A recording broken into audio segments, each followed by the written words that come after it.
welcome this year's commencement speaker, former Vice President of the Republic of the Philippines, Honorable Maria Leonor Leni Herona Robredo.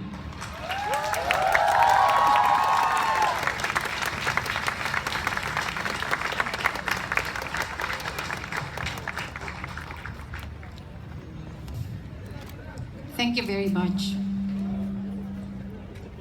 Thank you very much. Attorney Angelo Jimenez, President of the UP System, Attorney Leo Malagar, Chancellor of UP Cebu, members of the UP Board of Regents, Vice Presidents of the UP System, officials from the different UP campuses, distinguished guests, faculty, staff, families, and friends, and most especially our dear graduates, maayong hapon. By now, you must have been told, perhaps countless times, about how unique, how resourceful, how amazingly resilient you all are.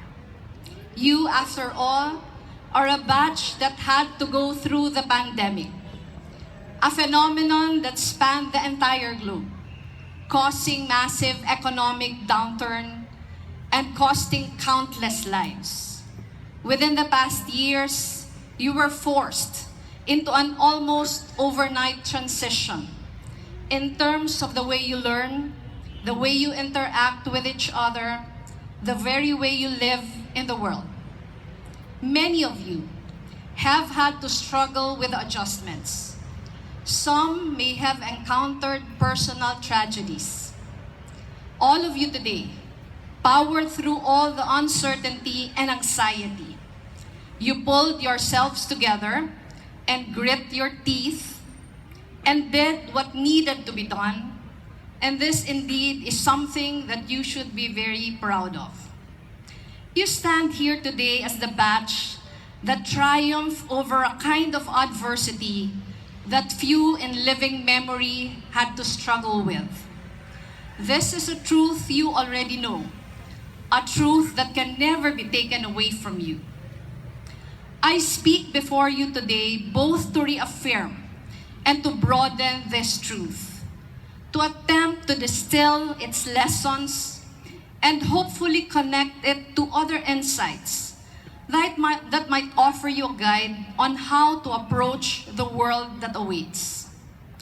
Over the years, I have spoken before many audiences, and there is a word that I have repeated as a sort of a mantra, a theme, my own personal anchorage in my undertakings from my early days as a human rights lawyer to my stint in public service and until now, as I participate in the development sector as a private citizen.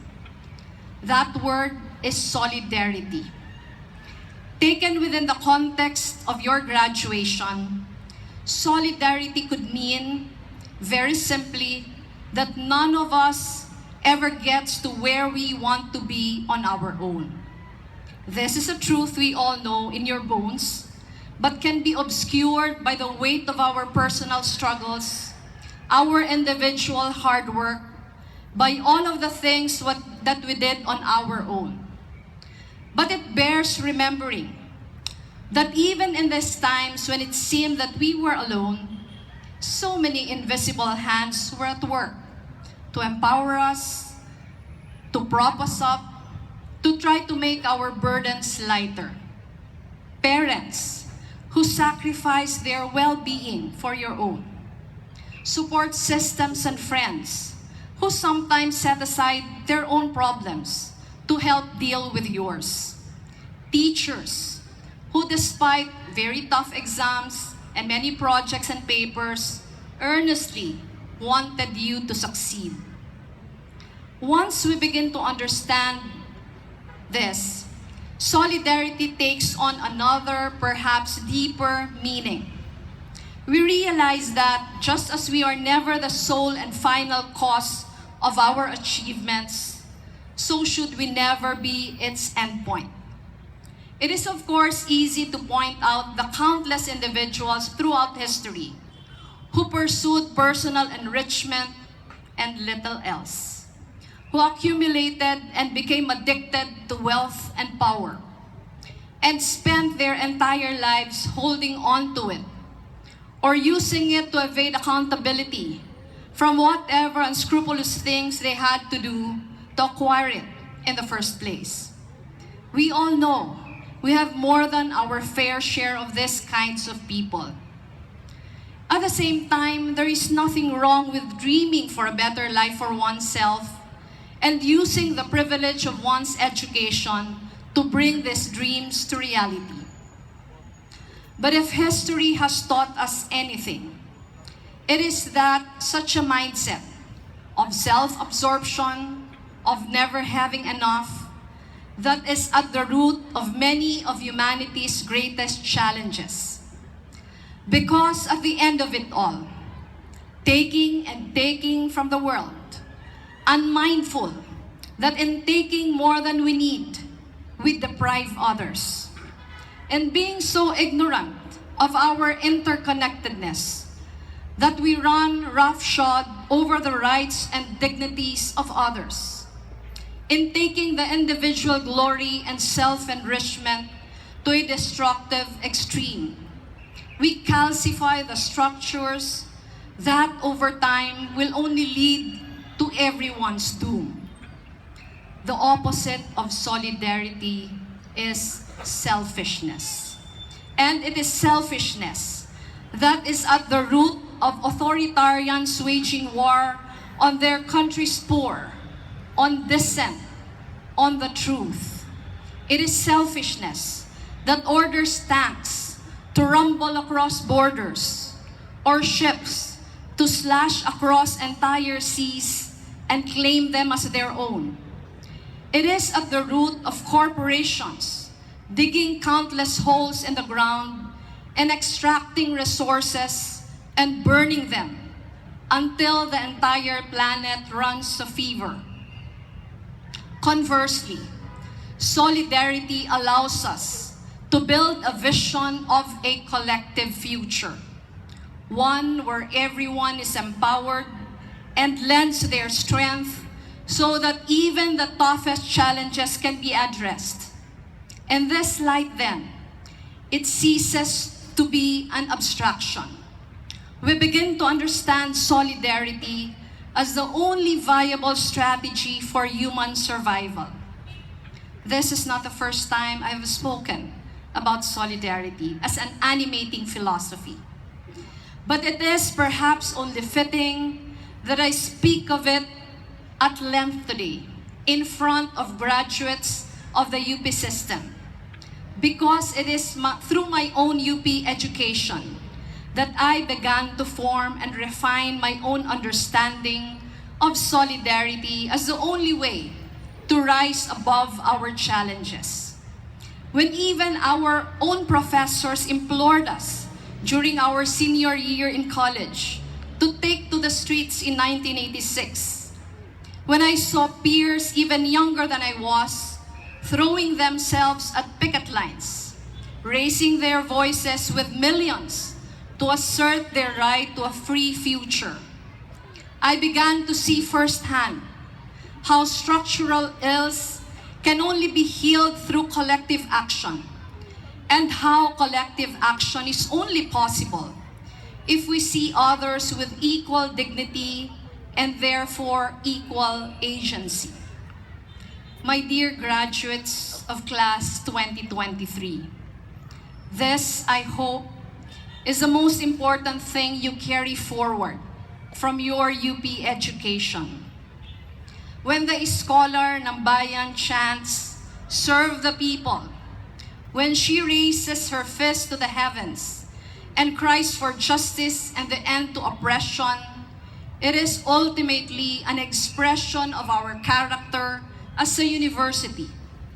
It is not activism for activism's sake, or an empty expression of indignation founded on some abstract sense that things are not right and change should be pursued. It is the spirit of solidarity moving within us. Your years in UP grants you knowledge in your respective fields, yes. It grants you technical skills that are at par with the best in the world. But it also grants you vision. It grants you the moral clarity to see the world as a web of struggles with often structural roots. It allows us to look beyond ourselves, to ask bigger questions, to seek ways forward, not only for ourselves, but with our people. You will succeed in your own careers. After what you had been through, it is almost a given that if you apply yourselves to any pursuit with the same rigor and courage, with the same puso at utak as you did this past years, there is nothing you cannot achieve. You will look back to these years with fondness and perhaps a little disbelief. Nakahinumdom ka adtong pandemic? Nakaya nato to? Nakaya nimo. You will remember the struggles, the triumphs, and more importantly, the how. Not alone, but through the support and solidarity of others. And I hope with all my heart that in remembering, you will find not only the strength to achieve more for yourself, but to also move in solidarity with others, so that we may rise to our collective challenges as a nation. Congratulations, class of 2023. We are all very proud of you. UP Fight, mabuhay kayong lahat.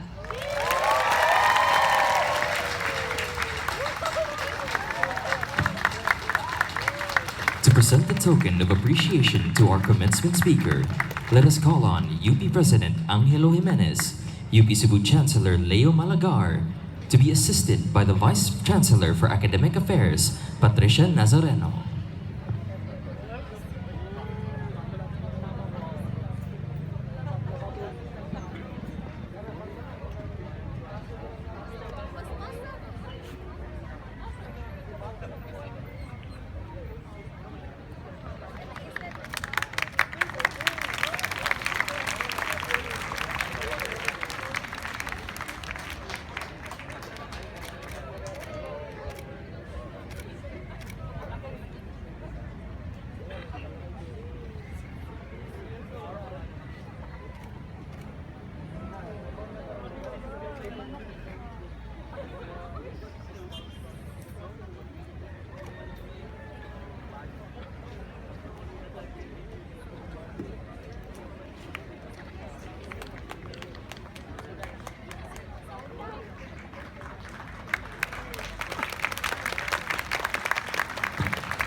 And now, the presentation of degrees and titles by the Vice Chancellor of Academic Affairs and the Deans of the 4 colleges.